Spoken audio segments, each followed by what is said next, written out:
Teleantioquia Deportes presenta. Muchas las figuras en ese 2005. Un poquito de formatería. Es que hay que ser recursivo. Allí, Colombia tuvo su primera participación.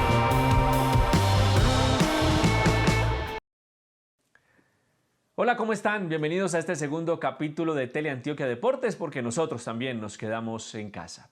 Hoy hablaremos de varios temas, algunos de ellos que tienen que ver con héroes, pero no solamente estos de acá, estos héroes, que son los de mi hijo Emilio, que tiene 5 años. Son míos, hola, gracias por venir. Sino de algunos que levantan la mano siempre para tener una propuesta, para enfrentar esta difícil situación que vive el mundo. Pero empecemos hablando de actualidad y lo que ha ocurrido con los Juegos Olímpicos de Tokio 2020 y esta nueva fecha que se traslada para 2021, pero que no perderá el nombre, ojo. Será 23 de julio. Y allí algunas federaciones que tenían ya su calendario programado tendrán bastantes preocupaciones porque ¿qué va a pasar? Se ha apretado este 2020 con el calendario y ahora se pasa a 2021 y todas esas fechas que estaban previo a los Juegos Olímpicos y durante los Juegos Olímpicos se complican. Por ejemplo, el Mundial de Atletismo de Estados Unidos, la Copa Mundo de Natación en Japón, el Mundial de Judo en Uzbekistán y la Eurobásquet que reúne a 6 países en torno a un solo evento. Todo eso se complica, ahora tendrán que buscar fechas nuevas en un año que será bien complicado para el deporte. Y estaba aquí mirando que estos superhéroes, o entre todos los superhéroes que en la historia pues, se han creado y han salido a la luz, ninguno tiene el poder de sanar, y ese sería un gran poder. ¿Y a qué voy con esto? A que hay algunos héroes sin capa y sin poderes evidentes que deberían tener un reconocimiento especial.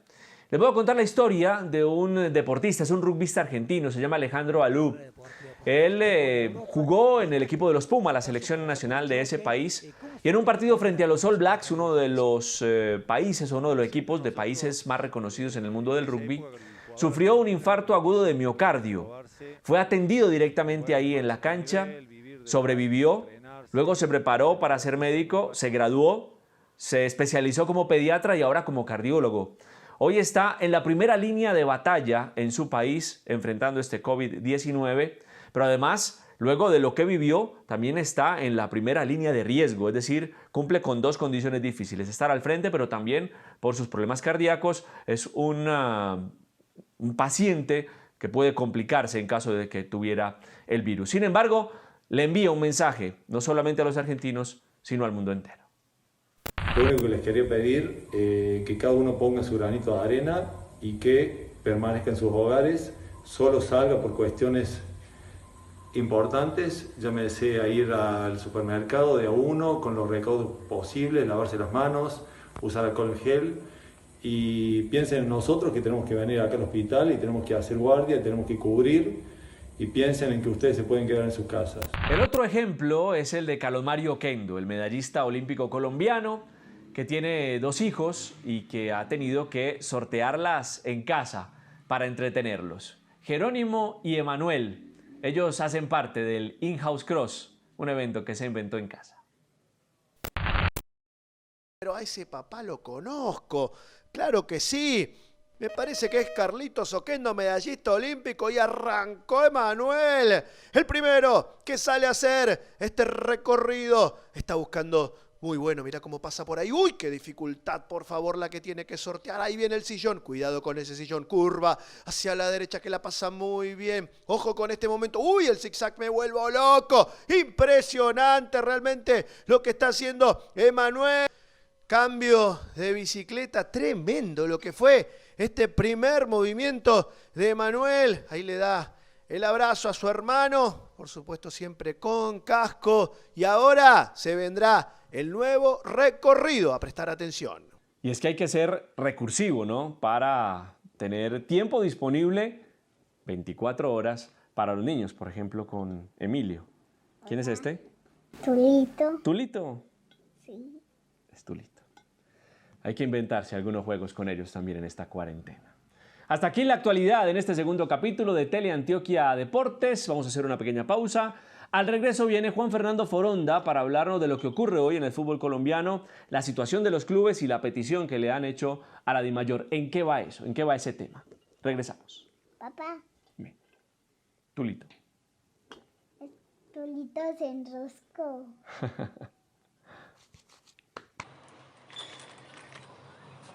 Qué complicada es la situación actual para los equipos del fútbol colombiano. Y es que el año en el que esperaban los mayores ingresos por el concepto de derechos de televisión, enfrentan tal vez la más difícil situación económica en su historia. Todo a raíz del COVID-19, emergencia a la cual no son ajenos. El reciente anuncio del presidente de la República, Iván Duque, en el que advierte que después del 27 de abril no se podrá asistir a eventos o lugares con más de 20 personas, poniendo como ejemplo el fútbol profesional, fue otro golpe que recibió el balompié del país en medio de la crisis que afronta este año. Nosotros no podemos esperar que después del 27 vamos al estadio. No va a haber fútbol después del 27. No podemos esperar volver a conciertos. No podemos esperar volver a bares y a discotecas. Y es que a pesar de que la mayoría de los clubes miembros de la DIMAYOR se acogen a las medidas tomadas por el gobierno nacional, no pueden ocultar que es el peor momento en materia económica que han tenido que lidiar en la historia. Como en cualquier otra industria, si tu ingreso cae a cero, pero tú mantienes tu costo fijo en más de un 80%, esto se vuelve insostenible. El pasado 29 de marzo, la DIMAYOR envió una carta a la Presidencia de la República en la que solicitaba ayuda para mitigar el impacto del cese de las competencias, que para ese momento se estimaban en 80.000 millones de pesos. Si hablo de 50.000 familias, están los periodistas deportivos, está el vendedor ambulante, está el taquillero de un estadio. Es que esto no es solamente los jugadores y digamos los directivos de los equipos.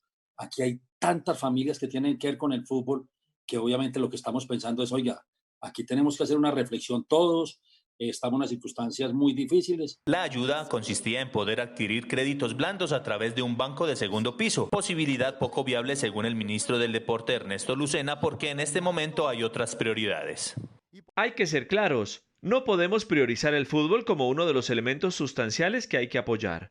Hay muchos temas sociales que hay que apalancar primero. La solicitud de DIMAYOR en cabeza de su presidente Jorge Enrique Vélez revivió el episodio del 19 de diciembre del año anterior, cuando senadores le solicitaron al máximo ente del fútbol profesional colombiano que transmitiera algunos partidos por señal abierta, y esta fue su respuesta. Pues si el gobierno quiere asumir lo de todos los colombianos, pues le pasamos la factura al gobierno colombiano, pero gratis no puede ser. Por esta y otras razones, hay un grupo de 13 clubes que no están de acuerdo con la gestión de Vélez al frente de la DIMAYOR y ya le pidieron incluso que diera un paso al costado. Los presidentes de Patriotas, Huila, Cortuluá, Jaguares, Equidad, Santa Fe, Llaneros, Águilas Doradas, Tigres, Cúcuta, Orso Marzo, Fortaleza y Envigado enviaron una carta al Comité Ejecutivo de la Federación el pasado 11 de abril apuntando sus quejas contra Vélez y que nada tienen que ver con la actual coyuntura. En primer lugar, el incumplimiento en el pago por los derechos de televisión internacional, anomalías en el contrato de la implementación del VAR y la Liga Femenina. Además, en distintas declaraciones, responsabilizan a Jorge Enrique Vélez, presidente de la DIMAYOR, del distanciamiento del fútbol profesional colombiano con el gobierno nacional y la opinión pública, e insinúan que, de no ser por todos estos detalles, la situación actual no los golpearía tan fuerte. Cuando de pronto hemos menospreciado al hincha, menospreciado a la prensa, o menospreciado de alguna manera el mismo gobierno nacional. Entonces yo pienso que eso no nos favorece en este momento para nada. Pero la COVID-19 sí ha hecho que se tomen decisiones dentro de los clubes. Ante la falta de competencias, los ingresos se redujeron casi a cero. Lo que en un principio parecía ilógico, hoy es una realidad que tiene contra las cuerdas al deporte más popular de nuestro país. Cuando el virus llegó a Colombia, una de las primeras actividades que se suspendió fue el desarrollo de las competencias del fútbol profesional colombiano.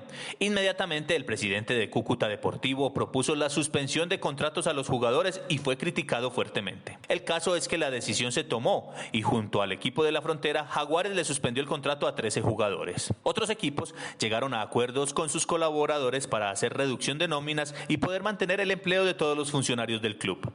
En el caso de Independiente Medellín, de hasta un 40% para quienes ganan más de 30 millones de pesos. A los integrantes del primer equipo que reciben mensualmente entre 10 y 30 millones de pesos colombianos, se les garantizarán 10 millones netos. A los profesionales que ganan de 30 millones de pesos colombianos en adelante, se les pagará el 40% del salario neto. Atlético Nacional no hizo públicas sus medidas, pero el presidente Juan David Pérez aseguró que se trata de un hecho sin precedentes que obliga a los actuales dirigentes a reflexionar sobre la forma financiera del fútbol a nivel mundial. de abajo hacia arriba, de arriba hacia abajo, una gran reflexión, un autoanálisis, una autocrítica, ver dónde nos hemos podido equivocar. Y aunque son muchas las propuestas que de manera extraoficial se tejen para reanudar las competencias del fútbol profesional colombiano, todas son tan inciertas como el camino que vaya tomando la pandemia en nuestro país. Mientras todo esto pasa en el fútbol masculino, las mujeres siguen padeciendo las peores consecuencias. Su liga no había arrancado y por esta razón la mayoría de equipos suspendieron sus contratos. Solo 2 los mantienen, entre ellos Atlético Nacional. Otros ni siquiera alcanzaron a firmar los convenios, lo que deriva en que el 89% de las jugadoras profesionales del fútbol colombiano hoy no tengan ninguna garantía laboral. Y esta historia la cuentan los actores del deporte más popular de Colombia. ¿Qué estará pasando entonces con las otras disciplinas y con el deporte aficionado? Que sea este el momento para repensar la industria deportiva de Colombia y tal vez del mundo. Mientras tanto, los dejo con Jaime Moreno, que por ahí estuvo buscando en unos clásicos del año 2005 y 2006 entre Independiente Medellín y Atlético Nacional y quiere compartirlos con ustedes. Esto era mejor con alcohol y papel periódico.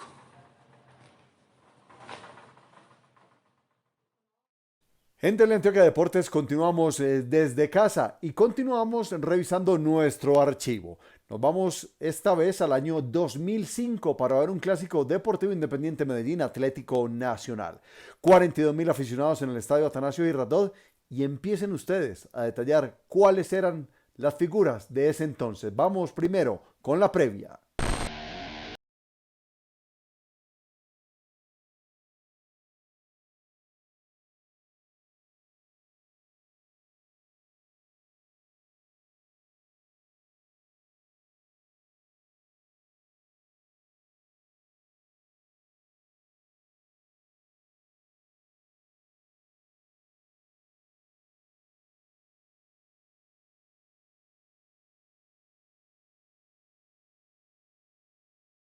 Muchas las figuras en ese 2005, el argentino Rodrigo Riep, Chicho Serna, Camilo Zúñiga, el Conejo Jaramillo, Roberto Carlos Cortés.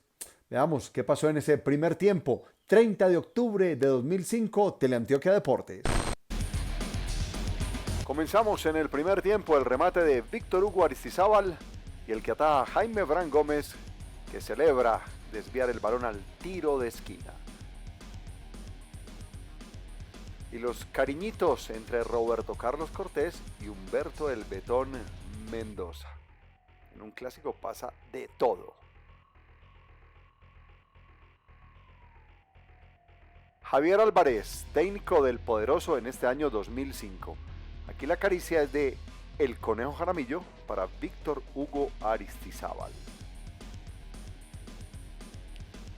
Una más, este es Marcelo Ramos, brasilero, de paso muy discreto por Nacional. El remate desviado, todo esto en el primer tiempo. Camilo Zúñiga y a la marca el que llega es Roberto Carlos Cortés con el respaldo del Conejo Jaramillo. Una falta de Nicolás Torres sobre el argentino Hugo Morales. Y este es Rodrigo Riep, el que se barre es Morales, el que llega es Chicho Serna y por si las moscas estaba listo el Ringo Amaya. Caricias y las conversaciones en medio del partido. Rodrigo Riep y su remate que desvía muy bien Andrés David Saldarriaga. Jaime Castellón y El Betón Mendoza. Y en el segundo tiempo llegarían las anotaciones. Incluso se erró un penal, o mejor, lo detuvo el arquero de Atlético Nacional. Veamos las acciones de los últimos 45 minutos de este clásico de 2005. En el segundo tiempo, este es Juan Carlos Mosquera, defensa central, le saca el balón al desbaratado César Baloyes.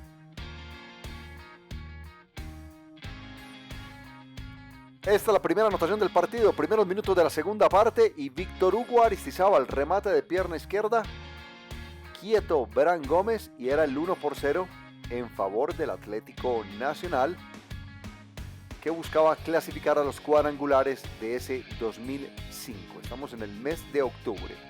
Un penal para el rojo. Oscar Julián Ruiz decretó una mano de Víctor Hugo Aristizábal y en el cobro el argentino Rodrigo Riep ante Saldarriaga. Ahí está Andrés David, quien sería campeón con Nacional.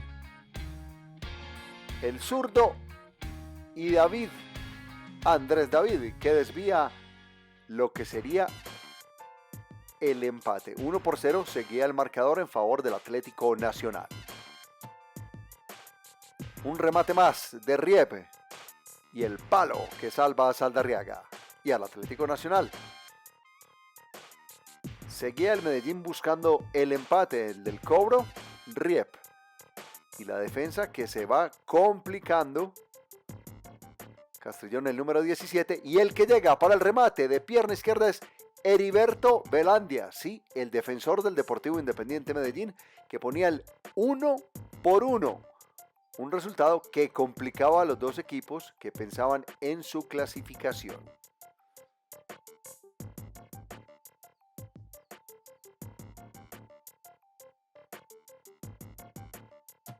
La celebración del arquero Jaime Bran Gómez.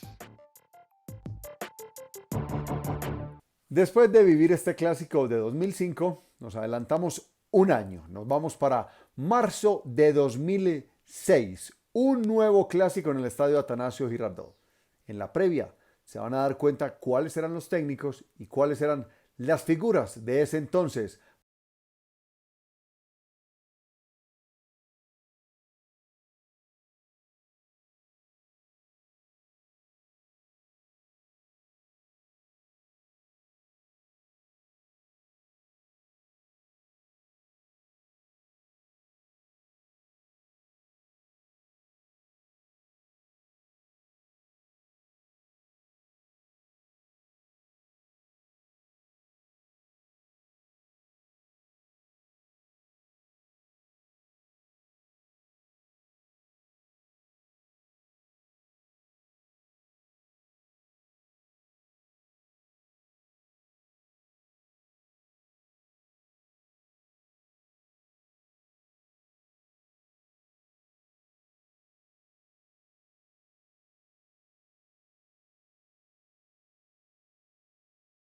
Cáncer Carvajal como técnico, como lo vean ustedes en las imágenes. Totono era el capitán del equipo rojo. En el verde, Gerardo Bedoya comandaba el equipo de Carlos Navarrete. Veamos lo que pasó en este clásico que hoy recordamos desde casa en Teleantioquia Deportes.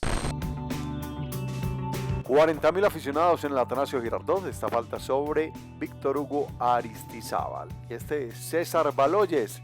El que se barre es Gerardo Bedoya. Queda el balón para el desbaratado y el que viene a la marca, Vladimir Marín. Inquietante el delantero del poderoso en este partido. Y el remate final que tapa bien, David Ospina, un jovencito, era David.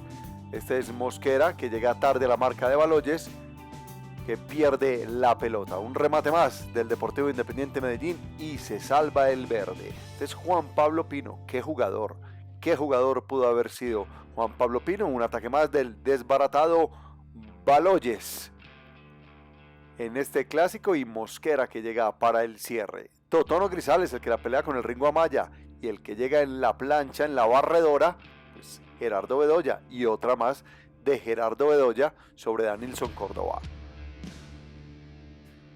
En el segundo tiempo mejoraron las cosas para el Atlético Nacional. Este es Gerardo Bedoya.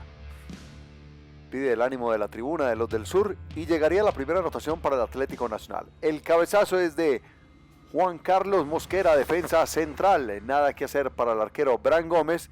Y la celebración y el 1-0 en favor del equipo de Carlos Navarrete. Danilson Córdoba, la marca de Cristian Marrugo, le quita limpiamente la pelota. El árbitro, sin embargo, Hoyos, sanciona la falta. Una más de Atlético Nacional. Vladimir Marín, mucha potencia.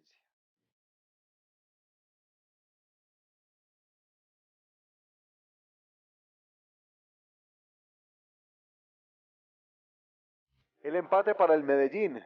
La llegada sobre el arco de David Ospina Y el que finalmente la empuja es César el Desbaratado Baloyes, que pone el 1-1.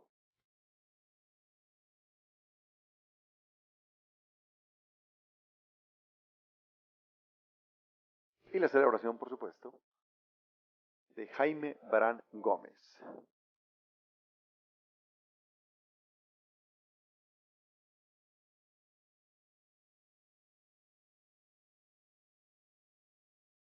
Más adelante, Víctor Hugo Aristizábal pondría el 2-1 y la victoria para Atlético Nacional. La victoria entonces fue para el Atlético Nacional con el gol de Víctor Hugo Aristizábal. Teleantioquia Deportes desde casa, fascinados con este archivo que tenemos para ustedes. Nos volveremos a encontrar. Hasta entonces. Nuestro compromiso en Teleantioquia Deportes es acompañarlos por estos días. Hoy les tengo una rutina de fortalecimiento de piernas que pueden realizar con elementos que tengan en sus casas. Vamos con toda. 1, 2, 3.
Yo no pensé que esto me fuera a dar tan duro.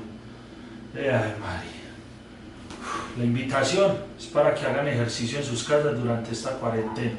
Por eso los invito para que vean a estos deportistas colombianos haciendo sus rutinas en sus hogares. Y gente, hay que quedarse en casa.